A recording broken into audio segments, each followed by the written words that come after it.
नमस्कार और स्वागत है आपका हमारे आज के इस विश्लेषण में।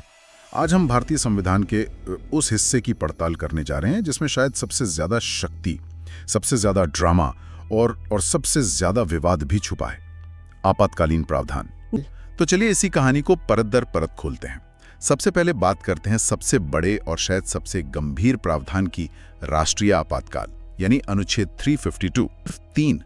तीन बहुत ही गंभीर स्थितियों में ही लगाया जा सकता है: युद्ध, बाहरी आक्रमण या सशस्त्र विद्रोह। और यहीं पर कहानी का पहला बड़ा मोड़ आता है। ये जो शब्द है ना, सशस्त्र विद्रोह मतलब आर्म्ड रिबेलियन, ये हमेशा से संविधान का हिस्सा नहीं था। मूल संविधान में इसकी जगह एक बहुत ही कह सकते हैं धुंधला और व्यापक शब्द था, आंतरिक अशांति, इंटरनल डिस्टर्बेंस। अच्छा, और ये सिर्फ एक शब्द का बदलाव नहीं था, है ना? इसके पीछे तो एक बहुत बड़ा सबक छिपा था। ये एक बहुत बड़ा सबक था और एक ऐसा सबक जो देश ने बहुत बड़ी कीमत चुकाकर सीखा। 1975 के आपातकाल का जो अनुभव है वो हमें दिखाता है कि आंतरिक अशांति जैसा अस्पष्ट शब्द कितना खतरनाक हो सकता है। मतलब इसकी कोई साफ परिभाषा नहीं थी। कोई साफ परिभाषा नहीं थी, जिसका मतलब था कि सरकार अपनी राजनीतिक सुविधा के हिसाब से इसकी व्याख्या कर सकती थी।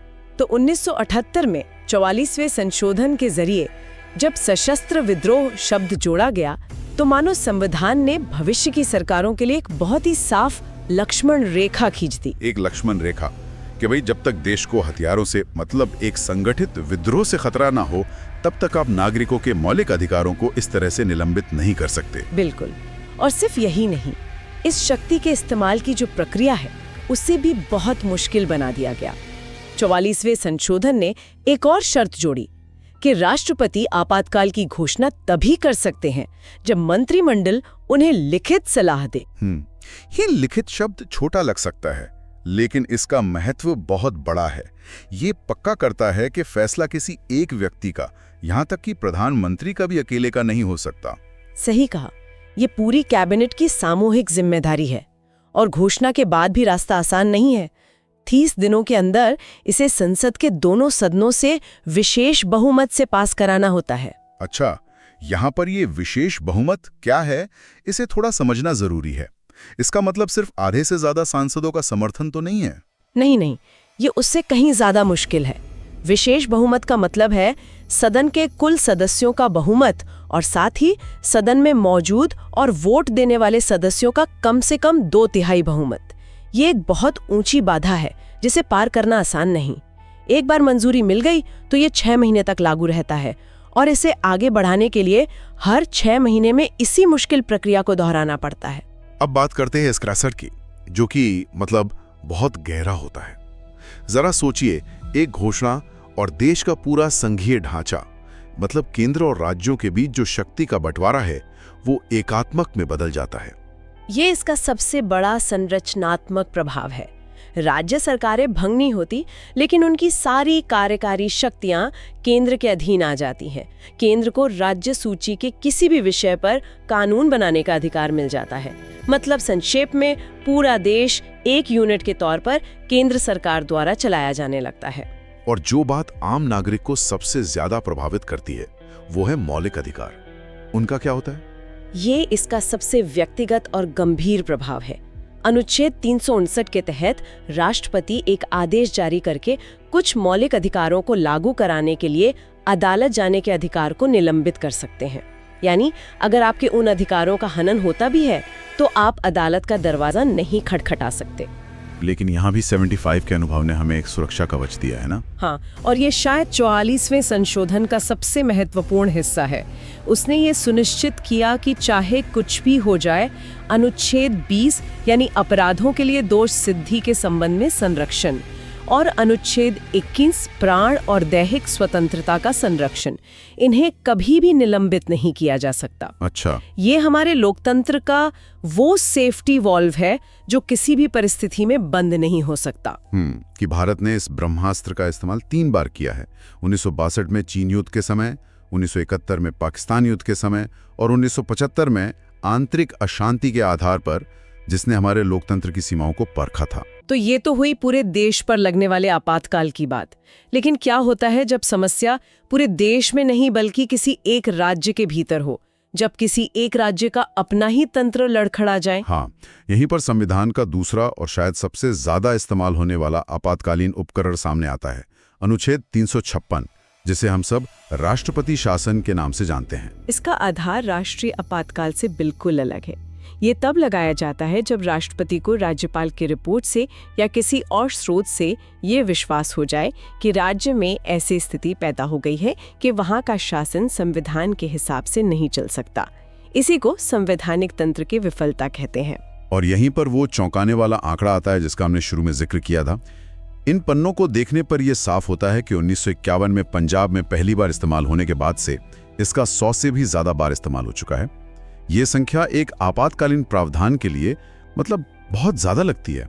और यही इसकी सबसे बड़ी आलोचना का केंद्र भी है। आलोचकों का तर्क ये है कि केंद्र में बैठी सरकारों ने अक्सर इसका एक राजनीतिक हथियार के तौर पर दुरुपयोग किया है, ताकि उन राज्य सरकारों को अस्थिर किया जा सके या हटाया जा सके जो विपक्षी दलों की थीं। हालांकि समय के साथ सर्वोच्च न्यायालय ने खासकर SR बुम्मे मामले में इसके दुरुपयोग पर काफी अंकुश लगाया है। इसकी प्रक्रिया भी राष्ट्रीय आपातकाल से थोड़ी अलग है और शायद थोड़ी आसान भी।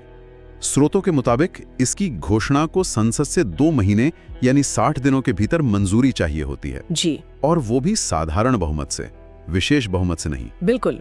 और यही एक कारण हो सकता है कि इसका इस्तेमाल इतना ज्यादा हुआ है।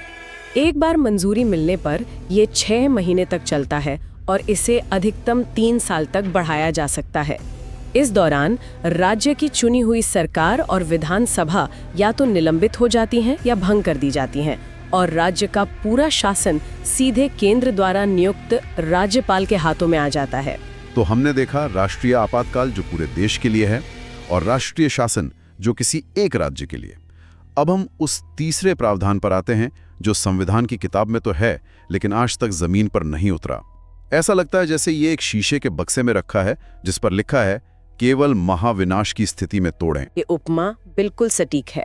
ये प्रावधान अमेरिका के संविधान से प्रेरित है और इसे तब लागू किया जा सकता है जब राष्ट्रपति को लगे कि भारत या उसके किसी हिस्से की वित्तीय स्थिरता या साख खतरे में है।